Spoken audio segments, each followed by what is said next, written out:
Every empire has its armies, its monuments, its rulers. But behind every throne, behind every banner raised in victory lies a quieter force, one that doesn't conquer with swords, but with promises. One that doesn't need to command armies when it can command belief.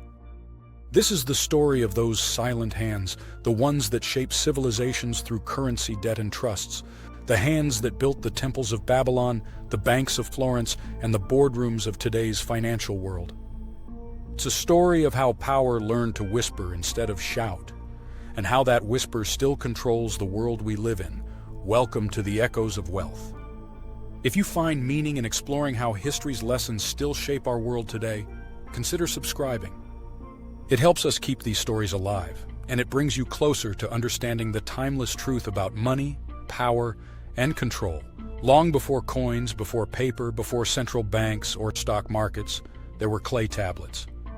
In ancient Mesopotamia, people didn't pay with coins, they paid with promises. Farmers recorded debts in barley or silver, inscribed into wet clay by temple scribes. The temples didn't just worship gods, they managed grain, labor, and trade. They were the world's first banks. Those who controlled the records controlled the people. A farmer who couldn't pay his debt became a servant. A merchant's reputation lived or died by the tablets kept in temple vaults. And the priests, they became both the guardians of faith and the keepers of wealth. Debt became sacred. To pay what you owed wasn't just an obligation, it was a moral duty. Religion and economics became one and the same, wrapped together in ritual and fear. Power had learned its first invisible trick. If you can convince people their debt is divine, you never need to draw a sword. As centuries passed, that idea evolved. Kings replaced priests and armies replaced temples, but money remained the heartbeat of power. The empires of Greece and Rome discovered that control could be minted. Each coin was more than metal. It was a message stamped with the emperor's face. It circulated through the hands of peasants and soldiers alike, a daily reminder of who ruled them. Every transaction, every trade, every market stall echoed with the authority of the empire. But empires are hungry things. Rome needed to feed its legions, build its roads, and fund its wars, all with limited gold and silver. So, emperors learned a trick that still echoes through modern economics: debasement. They quietly reduced the silver in their coins while keeping the same face value. The people still saw Caesar's profile and trusted it.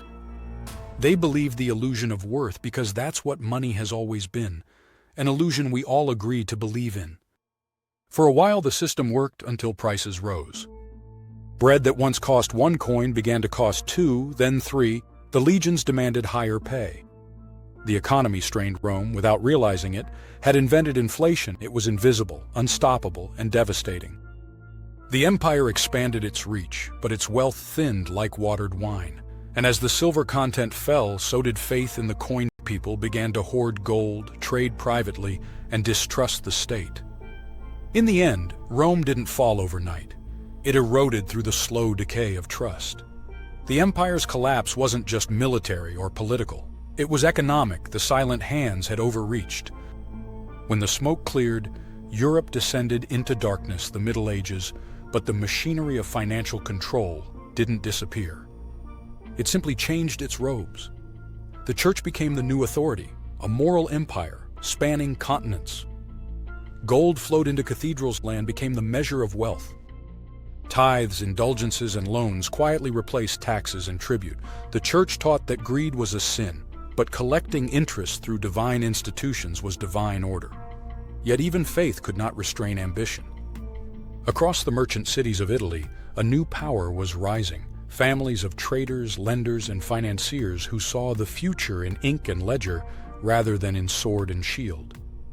In Florence, the Medici family pioneered a revolution. They didn't rule by crown or conquest, they ruled by credit.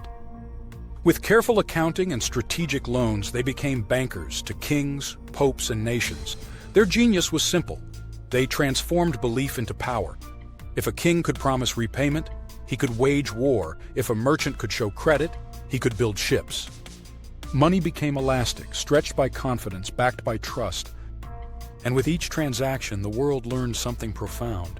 Money wasn't metal, it was memory. It was faith written on paper. As centuries passed, this invisible system expanded. Across Europe, empires grew rich on borrowed wealth. But with credit came risk, and with risk came the need for control. In 1694, the English crown, drowning in war debts, turned to a group of wealthy merchants. Together they founded something revolutionary, the Bank of England. A private institution empowered to issue paper money in exchange for lending to the government, it was a masterstroke. For the first time, national debt became the foundation of national wealth. Money was no longer backed by gold alone. It was backed by obligation, by the promise of future taxes, by the collective belief of an entire empire. Other nations followed France. The Netherlands. The newly formed United States. Each discovered the same truth. If you can control the flow of credit, you control the destiny of nations. The silent hands no longer belong to kings or priests. They belong to bankers, financiers, and institutions that existed beyond politics, yet shaped every political decision. Fast forward to today, and those hands are still at work, though harder to see than ever.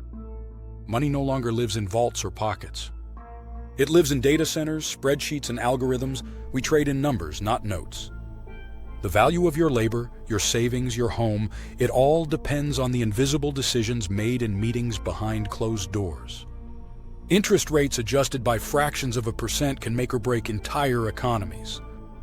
The modern emperor doesn't wear a crown, he wears a suit and speaks in percentages. We like to believe our financial world is transparent, governed by logic and law. But the truth is, it still depends on the same fragile foundation it always has: belief. The same belief that once turned silver into currency, that turned paper into power, that now turns digital code into wealth. If that belief ever falters, the illusion cracks, just as it did in Rome, just as it did in Weimar, just as it will again.